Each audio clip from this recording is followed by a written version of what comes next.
Assalamualaikum warahmatullahi wabarakatuh. Hari ini kita akan mempelajari akidah akhlak bab 5 tentang keteladanan Umar bin Khattab radhiyallahu an.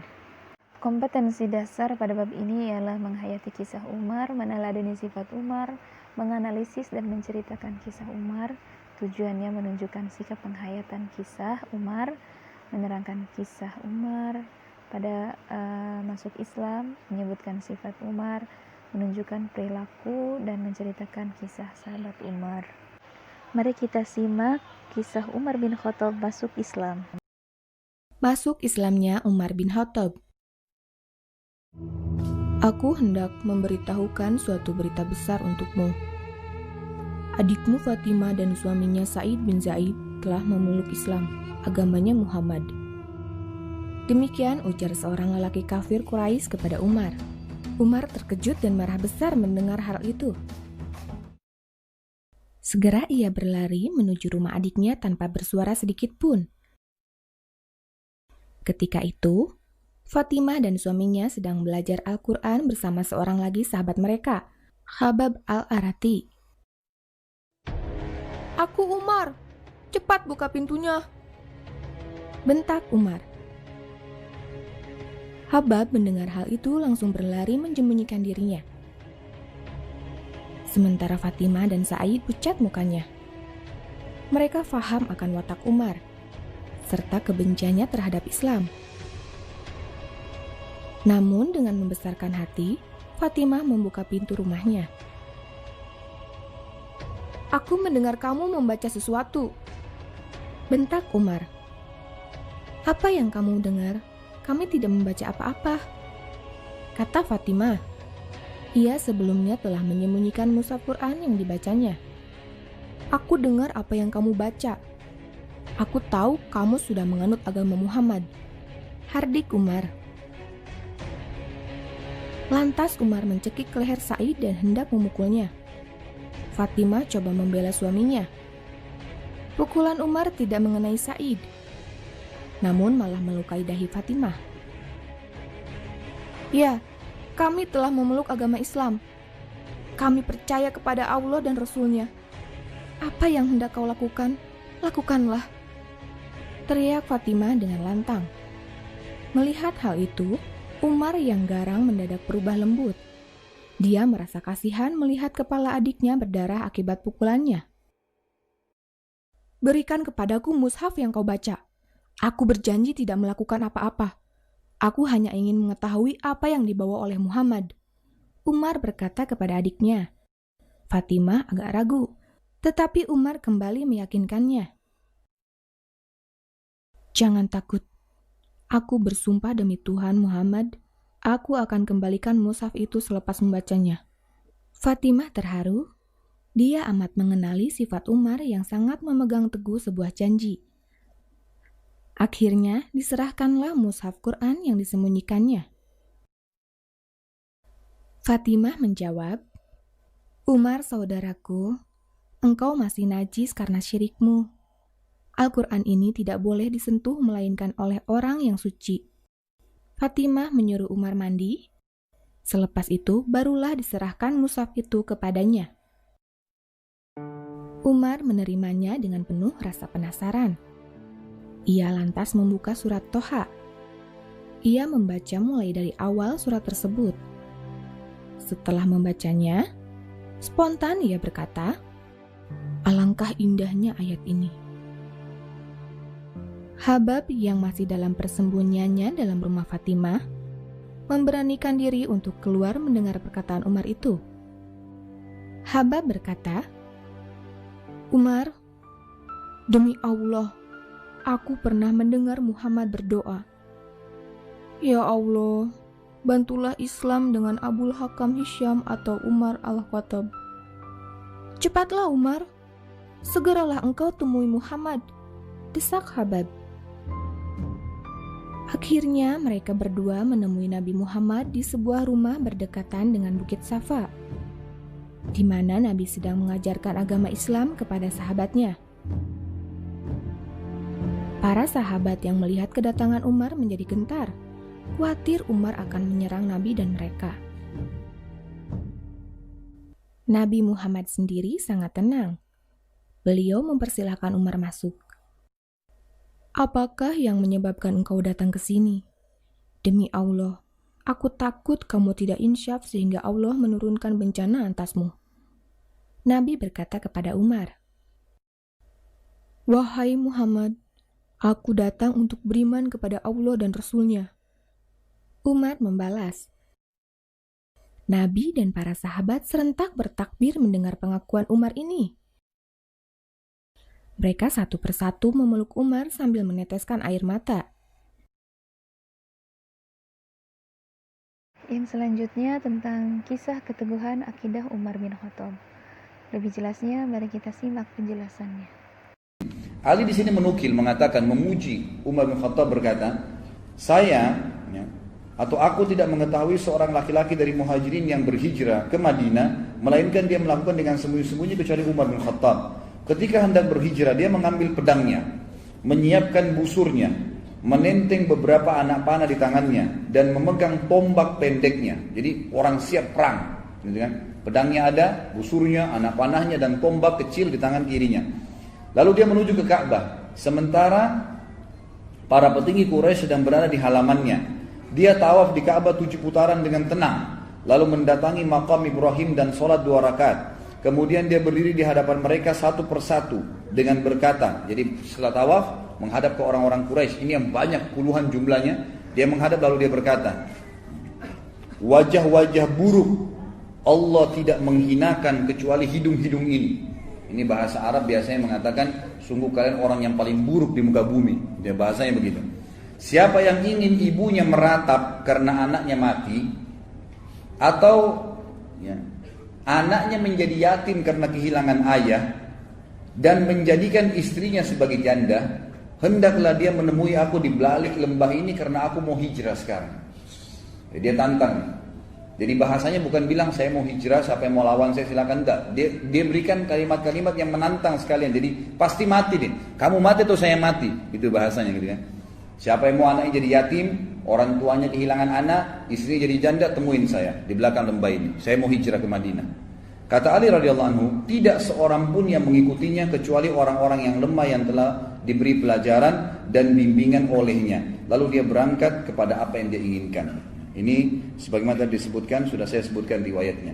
Jadi Umar bin Khattab ini satu-satunya orang yang hijrah dengan kemuliaan. Orang Quraisy nggak ada yang berani sama sekali yang menahan Umar bin Khattab pada saat itu, sementara yang lainnya semuanya sembunyi-sembunyi. Keadilan Umar bin Khattab. Ketika Mesir ditaklukkan Islam pada masa Khalifah Umar bin Khattab, di sana dibangun sebuah masjid. Lama-kelamaan masjid itu perlu diperluas karena semakin banyaknya jamaah. Untuk memperluas masjid, perlu penggusuran rumah yang dekat dengan masjid tersebut. Sedangkan rumah tersebut milik rumah seorang Nasrani.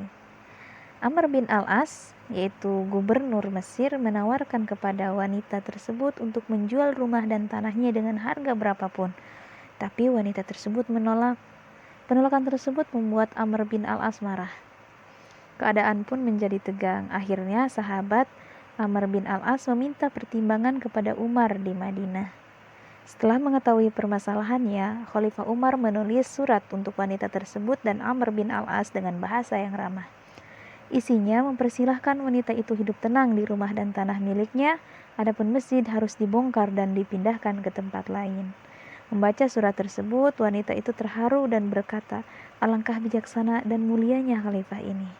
Ketika hendak membongkar masjid, para rombongan Amr bin Al-As, wanita itu mencegahnya dan berkata, "Wahai tuan, jangan dibongkar. Perluaslah seperti rencana semula. Saya rela meninggalkan tempat ini.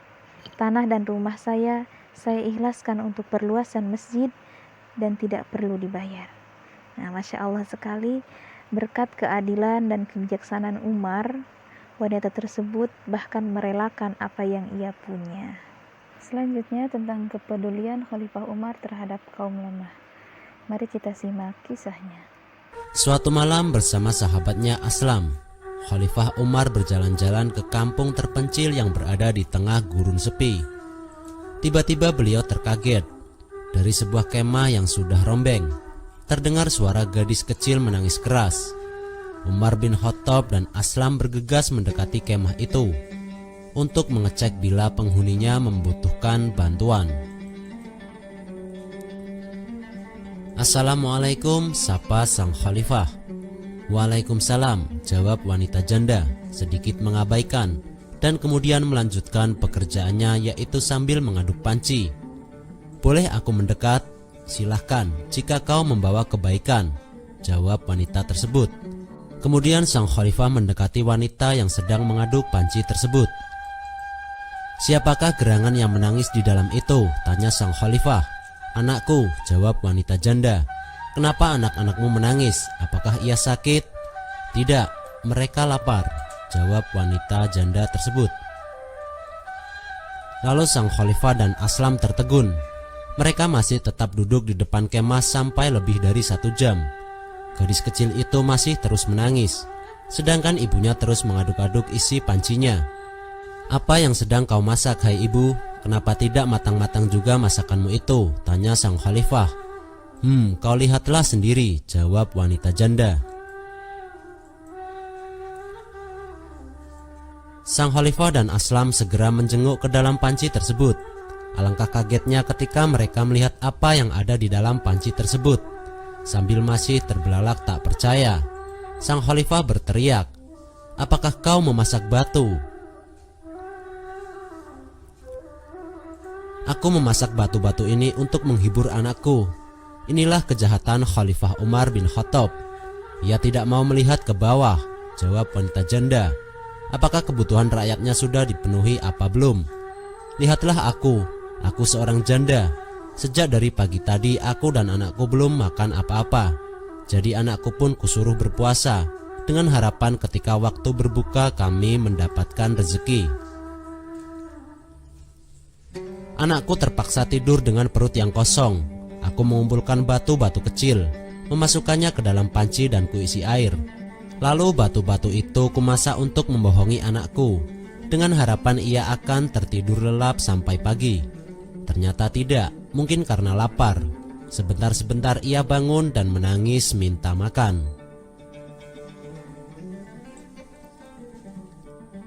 Wanita janda itu diam sejenak, kemudian ia melanjutkan, "Namun apa dayaku? Sungguh Umar bin Khattab tidak pantas jadi pemimpin. Ia tidak mampu menjamin kebutuhan rakyatnya." Mendengar penuturan wanita itu, Aslam berniat menegur perempuan itu. Namun sang khalifah Umar sempat mencegah. Dengan air mata berlinang, beliau bangkit dan mengajak Aslam cepat-cepat pulang ke Madinah tanpa istirahat lagi. Sang khalifah segera memikul gandum di punggungnya untuk diberikan kepada janda tua nan sengsara itu.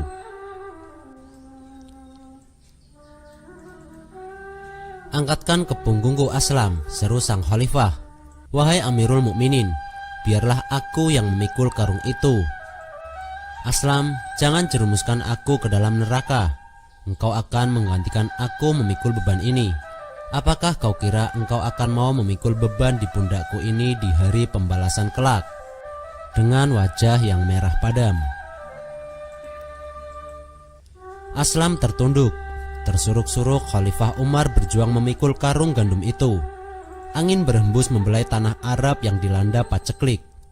Sesampainya di tempat wanita janda tersebut, sang khalifah langsung menyuruh dan membantu wanita tersebut untuk memasak.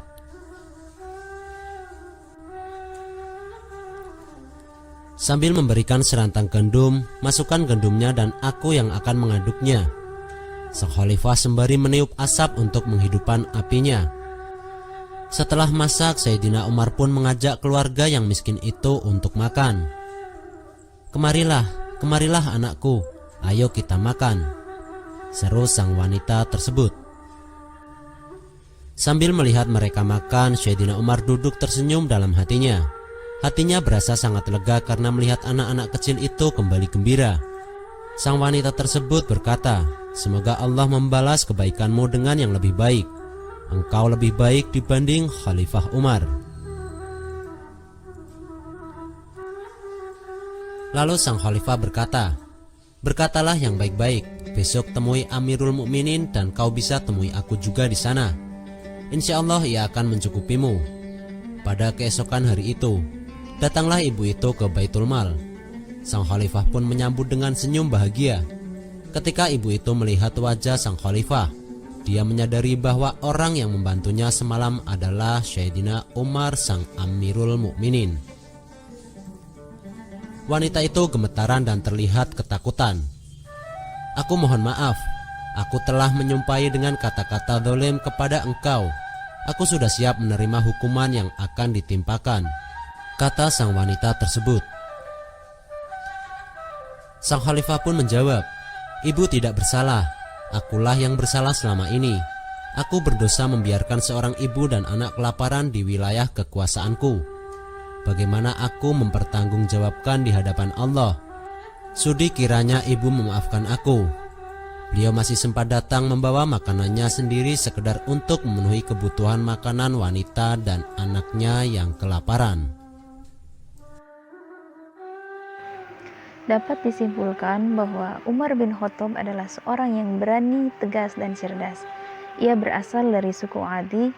Sebelum masuk Islam, ia sangat membenci Rasulullah dan agama Islam. Setelah masuk Islam, ia menjadi pembela Rasul dalam menyebarkan agama Islam. Umar bin Khattab masuk Islam karena mendapat hidayah dari Allah setelah mendengar adiknya membaca ayat suci Al-Quran. Umar sangat berani dan teguh dalam mempertahankan akidahnya, sehingga ia dijuluki Abu Hafs. Artinya orang yang tegas dan teguh dalam mempertahankan akidah. Umar bin Khattab adalah seorang khalifah yang adil dan bijaksana. Sebagai seorang khalifah, ia sangat peduli terhadap kehidupan rakyatnya yang kelaparan dan membantu kaum yang lemah. Terima kasih, selamat belajar. Wassalamualaikum warahmatullahi wabarakatuh.